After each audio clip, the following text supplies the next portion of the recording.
believe what I'm seeing right now. I'm looking and I'm like, am I looking at what I'm looking at? I saw this video. I said, oh my God, you guys, I want to know what do you guys think about this? Is this real or not? They are saying that this black man, Orlando Brown, is coming out and saying some horrible things about Beyonce dealing with her health. Now they said this Orlando Brown, he is a homosexual. He have messed around with a lot of men in the industry and he knows everything, and they're saying that Beyonce was at Diddy parties and Jay-Z had a lot of dealing with a whole bunch of different people and he got a whole bunch of babies out here. I don't know what's going on out here. I do know, I mean, it's a lot to take in. They said that black women are count over 50% of the new HIV cases. I'm just lost for words at this point. Everybody just need to close their legs for good. Okay.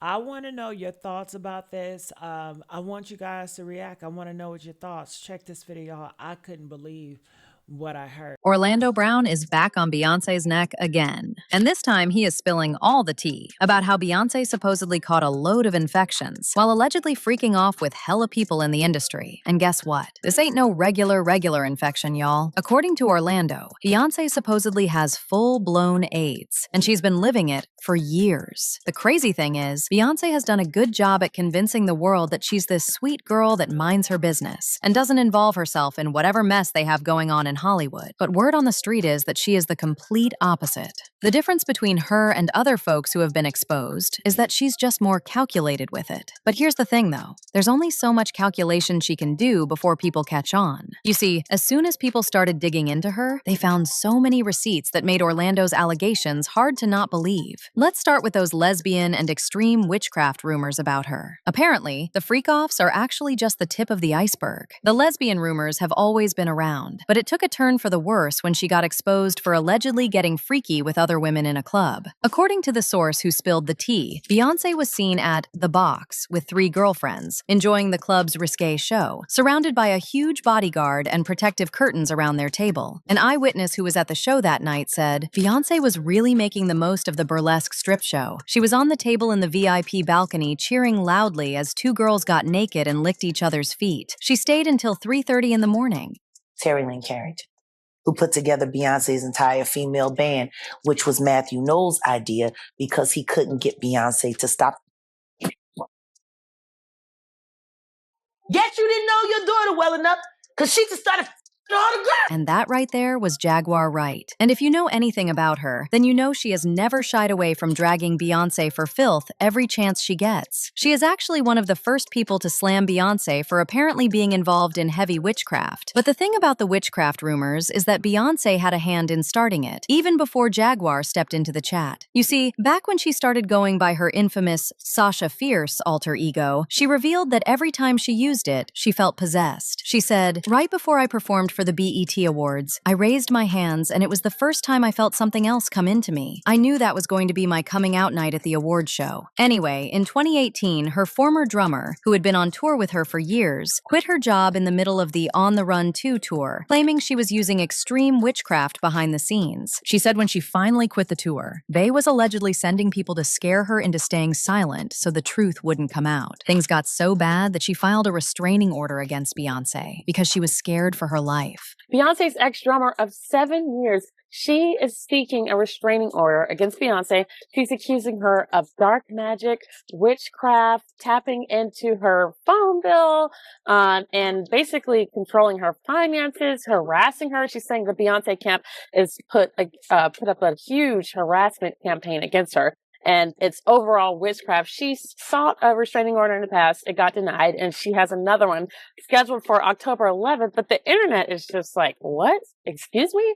And, I was just at the Beyonce concert last week in Houston. It was definitely a religious experience. But it gets worse. According to Orlando Brown's recent allegations, the witchcraft and lesbian freak-offs were actually just a portion of everything she's been involved in. He claims Beyoncé and Jay-Z were actively freaking off with Diddy, and she ended up catching AIDS.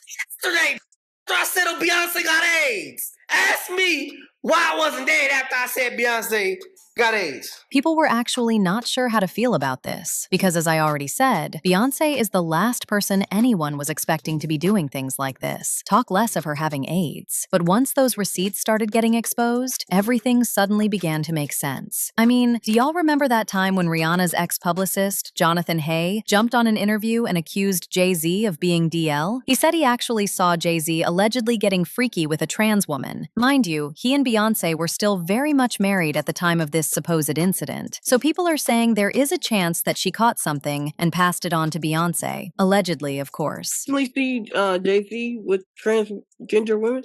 You personally? I have, correct. It was during the tour. It was during the tour with the Mill, DMX, Jay-Z. The Hard Knock Life. No. Maybe a different one. Yeah, they had the documentary for it. What was that called? I'll think of it. I'll think of it here in a little bit. Yeah, it was a documentary, backstage or the backstage with the Mill and all that. I used to work with her, and I definitely. It was unmistakable. You know, in 2024, the trans women are. You know, it can be hard. You know, like a lot of people. That, you know, they don't know, but back then it wasn't as advanced, and you could clearly tell, you know, that was a guy. Now this is where things get even crazier. Jonathan also said Jay was doing freak-offs just like the ones Diddy was doing with Cassie. But here's the thing though, unlike Diddy, he wasn't paying other men to handle Beyoncé. He was allegedly just letting other male celebrities do it. And apparently, Ray J, of all people, was one of them. Is a cuckold, right? He likes to watch Beyoncé with other men. Ray J, from what I heard, even before all this happened, was one of the guys that used to smash Beyonce while Jay-Z would watch. And in case you're wondering if Jonathan is the same one who made those allegations back in the day about Jay allegedly sleeping with Rihanna, well, yes, he was the one. And he didn't hold back this time either. This time, he added extra info about how the feds reached out to him after those allegations, because they were already building a whole case against Jay-Z for allegedly. He said, and I quote, "The officers clarified that they were investigating Jay-Z for allegedly engaging in activity with underage Rihanna and transporting her across international borders. They said she wasn't the only one, and there were many others. These are some serious allegations this man is making, and the fact that he's not even bothering to say allegedly has people convinced he must have receipts stashed somewhere to back up his claims. Because you don't just speak that boldly about people this powerful unless you're either fearless or you know something. And it didn't stop there, because there have also been rumors floating around for years about Beyoncé allegedly messing with other men on the low behind the scenes, even though the only man she's ever been publicly posed up with is Jay-Z. One of the oldest and messiest rumors is the one about her and Pimp C allegedly having some kind of situation back in the day. So word on the street is that there was a tape of her and Pimp C, but Jay supposedly made sure C was gone before he ever got the chance to put it out. Find out who was in this Pimp C tape. All I can tell you, there was a famous R&B chick, and it was a guy that was getting money at the time. And, you know, Pimp, he used to be in the studio. And every now and then he'd have a camcorder. So he was able to get some footage. And he wanted to do something with the footage. But I don't know why he didn't do nothing with it. But if I could have got a hold of that tape, I'd be a billionaire, man. Hey, whoever it was, they had to kill me, man. I know TMZ would have paid a bank for that one, man. But yeah, it is a tape. And if you read the comments, a lot of people figured out. Okay. A lot of people figured out because, you know, people that was in Houston at the time, they know who was a little loose, you know, as a Montana goose. So, you know, they also know who was having money at the time. So it's not really hard to figure out. But you know, just say the name. But no, the only reason why I won't tell it because Pimp C is not here. Yeah, so therefore, I'm respecting his wishes. If he wanted to get out, maybe he would have put it out. Maybe he might have had a deal with the situation. You know what I'm saying? I mean, maybe him. Word on the street is that the theory doesn't stop at Jay being involved. Folks claim the way it supposedly happened was symbolic and sinister. According to DJ Paul of 3-6 Mafia, Pimp's manager disturbingly described the scene, saying Pimp's body was positioned like he was praying, with blood present, which had people speculating he may have been hit in the head. Now let me be very clear before y'all run with this. Pimp C's official cause of death was documented as an accidental overdose combined with his sleep apnea. That is what the coroner ruled. So everything else is internet theory and secondhand stories, not facts. But the reason the conspiracy crowd won't let it go is because of the tension that already existed between Jay and Pimp before he passed. What happened right after the deal was cut for Jay-Z and UGK to collaborate on Big Pimpin'. According to Greg, he called Pimp up after the deal was done. But here's the messy part. The call was on speaker, and Pimp had no idea anybody else could hear him. And Pimp started going off, dissing Jay. Meet me, go meet with Dame Dash. So we go after I leave Java, go to Rock to the Rock. As soon as I sit down there, Dame Dash opened up his checkbook, could have checked for $1 million. I'm like, whoa. I was like, is this for sure? He was like, no. He said, we want to UGK. I was like, what? He's like, we want to with your boys. That's right. So I immediately picked up the phone and called Pimp C. Because all I was trying to get was 100,000. When Dame cut that $1 million, I called Pimp on the phone like, yo, Pimp, and him and Jamal was in the house. And I could hear a tussle or some type of confrontation, right? And I'm like, calm down, bro. Y'all calm down, Pimp. I ran up the cable bill. They was fighting. Okay, they was fighting like hard. And I'm like, Pimp, stop whatever you doing right now. I told you what's going down with Jamal when you moved him up in there. I said, but right now, I got $1 million check for you. You know, we wanted 100,000. I was just like, who is that with? I said, with Rockefeller. He was like, what? I was like, yeah. He was like, I'm watching Dan with the checkbook, he writing out. He was like, ain't that with, over there with Jay-Z? I was like, yeah. He was like, man, tell him to take that check and go give it to Tupac Mama, man. But that's not all. There were also rumors that Beyoncé and Mos Def had a little fling going on back in the day. Cypher Sounds even spilled the tea about the time he spent a weekend with Destiny's Child. He said while he was cutting it up with them, he noticed that Beyoncé and Mos were unusually close.